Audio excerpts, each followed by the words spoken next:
di background kita nih. Pasti kalian nggak familiar dengan orang yang ada di background kita. Kan kalian juga pasti sambil nonton pakai brand dari pendirinya yang ada di background kita nih.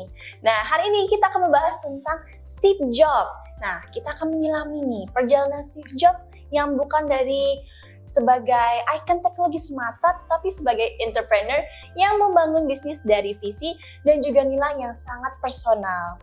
Nah, Pak Hanito kenal kan sama Steve Jobs ini?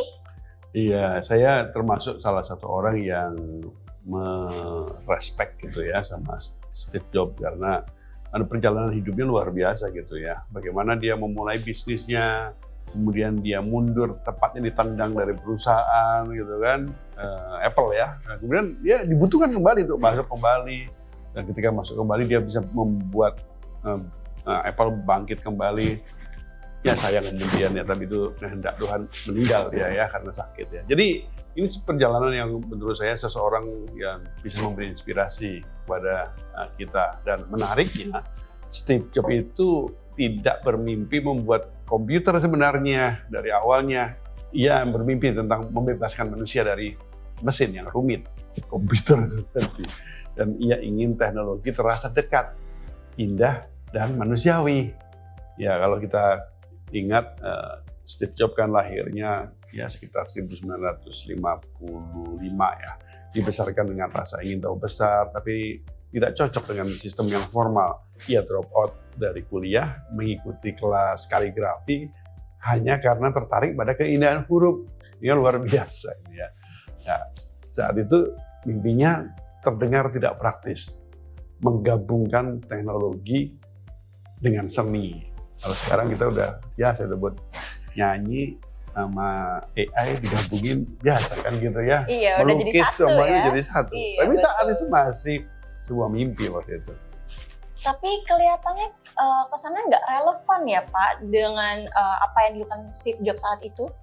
Ya memang begitulah daydreaming. Jadi era pertama dari entrepreneurship itu kan berangan-angan. Angan-angan itu nggak selalu relevan dengan apa yang ada. Seringkali nggak nyambung, seringkali nyeleneh kan gitu kan.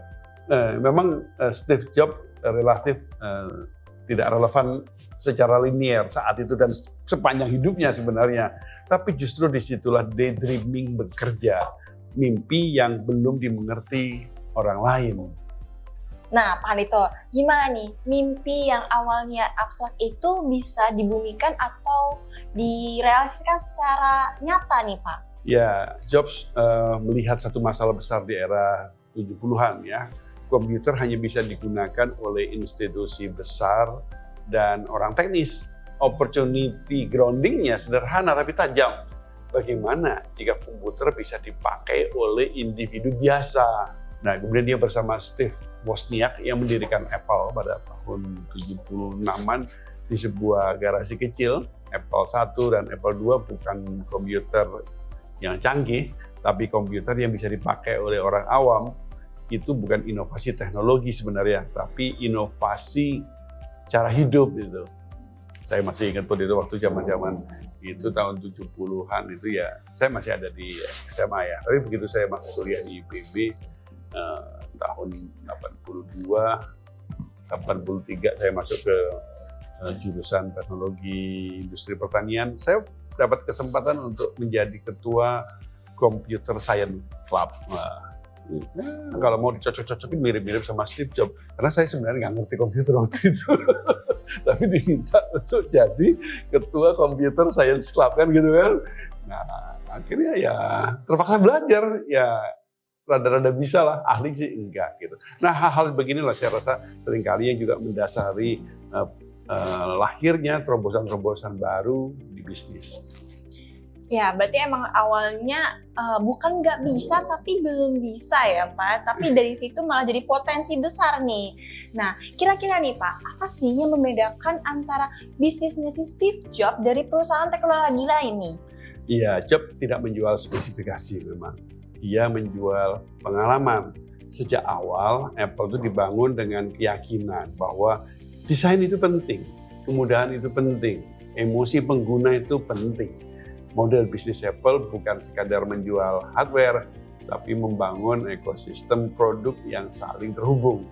Ini pelajaran besar bagi entrepreneur. Ya, nilai tambah seringkali tidak ada di fitur, tapi dirasa saat produk digunakan. Nah, Pak Adito, kan tadi kan di awal tuh Steve Jobs tuh punya daydreaming nih. Berarti kan otomatis dia tuh punya visi. Nah, kira-kira gimana sih ketika orang yang punya visi tapi yang gagal eksekusi bisa mengeksekusinya, terutama kayak Steve Jobs nih, gimana sih dia bisa berani tuh mengeksekusi daydreamingnya? Di era keempat dari entrepreneurship, yaitu executive design, memang kita harus membuat agar obsesi itu jadi detail gitu ya, jadi sesuatu yang real. Dengan obsesi yang ekstrim, Jobs dikenal sangat perfeksionis memang, bahkan kejam itu terhadap detail, dia tuh maunya sangat detail ya. Dan ia peduli pada desain bagian dalam produk yang tidak terlihat, bentuk kemasan, hingga produk saat pertama kali dinyalain gitu. Oh, kalau komputer bagaimana dia nyala itu buat dia itu penting gitu. Buat orang lain bisa jadi itu nggak penting. Execution design Apple bukan soal kecepatan, tapi kesempurnaan pengalaman. Ini membuat banyak orang frustasi seringkali, tapi juga membedakan Apple dari yang lain. Saya termasuk yang frustasi. Kenapa tuh Pak? Kok bisa frustasi nih? Ya, ada salah satu anak saya belajar komputer science juga frustasi sama menggunakan Apple. Dia udah punya Apple, tapi kemudian nggak dipakai. Dia beli yang lain, yang menurut dia lebih manusiawi. Emang Apple nggak manusiawi? Apa itu tergantung taste berarti ya Pak? Tergantung kebutuhan juga berarti ya? Tergantung manusianya ya. Oke. Nah, Pak Adito, ada satu yang kontroversial banget nih, yang melekat banget di Steve Jobs, yaitu Steve Jobs dikenal karena dikeluarkan dari Apple nih. Nah, menurut Pak Adito, bagaimana Bapak melihat dari fase push the pedal nih? Kan dia dikeluarkan. Nah, ini nyambung nih sama push the pedal nih Pak. Iya, memang daydreamingnya Steve Jobs dan teman-temannya ini kemudian bisa menjadi satu bisnis ya. Push the pedalnya udah jalan sebenarnya, udah mulai bergerak jalan kan gitu ya. Tapi pada saat bisnisnya jalan, kemudian kita tahu bahwa dia dikeluarkan dari perusahaan yang dia dirikan dari Apple itu. Nah, bagaimana kita melihat ini dalam fasenya push the pedal? Inilah fase paling manusiawi kalau menurut saya ya. Tahun 1985, Steve Jobs dikeluarkan dari Apple, perusahaan yang ia dirikan sendiri, dan bagi banyak orang ini akhir dari cerita. Tapi kemudian di sana Jobs membangun Max dan juga mengembangkan Pixar menjadi studio animasi yang legendaris.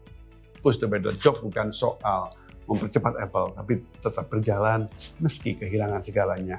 Ia belajar matang, dan kemudian dia kembali dengan perspektif baru untuk membesarkan kembali Apple. Nah, Pak Andito, ini juga menarik nih menurut saya. Karena kan Steve Jobs kan dikeluarkan, tapi dia tuh nggak berhenti di situ ya. Justru dia mengembangkan Max dan juga mengembangkan studio animasi yang terkenal kayak Pixar gitu kan. Nah, kira-kira kapan sih entry-nya Steve Jobs yang benar-benar mengubah dunia bisnis nih? Ya, tahun 97 Steve Jobs balik lagi ke Apple. Menurut saya dipaksa balik ke Apple ya, karena kalau nggak Apple-nya bangkrut tuh. Apple-nya sudah hampir bangkrut. Nah, apa yang dilakukan oleh Jobs kemudian? Dia bukan yang menambah produk lagi yang beberapa tahun sebelum hampir bangkrut itu Apple hobi banget bikin produk-produk yang banyak tapi nggak jualan kan gitu. Nah, tetapi ketika Jobs masuk kembali ya justru bukan menambah produk, yang menyederhanakan produk, memotong yang tidak penting dan fokus pada inti. Lahirlah iMac, iPod, iPhone, dan iPad. Yang sampai sekarang masih banyak yang pakai. Putri pakai juga. Pakai iPhone-nya, tapi saya sudah move nih ke Android nih Pak. Market entry Apple bukan sekadar peluncuran produk baru, tapi menciptakan kategori pasar baru. Ia tidak mengikuti pasar, tapi ia membentuk pasar. Lalu bagaimana nih Pak dengan continuous improvement yang terlihat pada Steve Jobs nih? Ya, memang Jobs selalu berpikir ke depan. Ia tidak bertanya apa yang diinginkan pasar hari ini. Ia bertanya apa yang akan dibutuhkan manusia besok, bahkan sebelum mereka sadar. Continuous improvement di Apple bukan incremental, tapi lompatan visi, namun tetap berakar pada pengalaman penggunanya. Nah, cuma ini masalahnya ini sekarang Steve Jobs-nya nggak ada lagi nih, Bud. Ya, jadi harus lahir Steve Jobs lain di Apple. Nggak tahu apakah itu terjadi apa enggak. Nah, bisa jadi lahir, bisa jadi enggak. Tapi sampai sekarang Apple masih terus berimprovisasi dan juga terus berkembang nih. Sampai sekarang kan udah sampai rilis ke berapa itu iPhone-nya? Udah 17. Mungkin mau sampai 20 atau 30, kita nggak tahu ya, Pak. Nah, ya bisa diharapkan lah ya ketika di masa depan ada Steve Jobs yang bisa memegang dan juga tetap ini ya berpegang teguh dengan visi dan misinya Steve Jobs ini sendiri. Iya, dan kalau kita tarik ke 6 Arrows of Entrepreneurship yang kita pakai untuk membedah Steve Jobs kali ini, kewirausahaan sejati itu memang dimulai dari mimpi yang kadang-kadang terasa aneh, dibumikan oleh kepekaan terhadap masalah sehari-hari masyarakat, dibangun dengan disiplin eksekusi yang kuat, nggak ada bisnis yang tidak dijalankan dengan disiplin ya, dan kemudian diuji oleh kegagalan. Jadi kegagalan adalah cara untuk menguji sesuatu yang aneh tadi itu. Dan jangan lupa seperti dalam pengalaman Steve Jobs, kemenangan itu karena keberanian untuk kembali. Ada kalanya kita merasa gagal, dipinggirkan, hilang, gitu.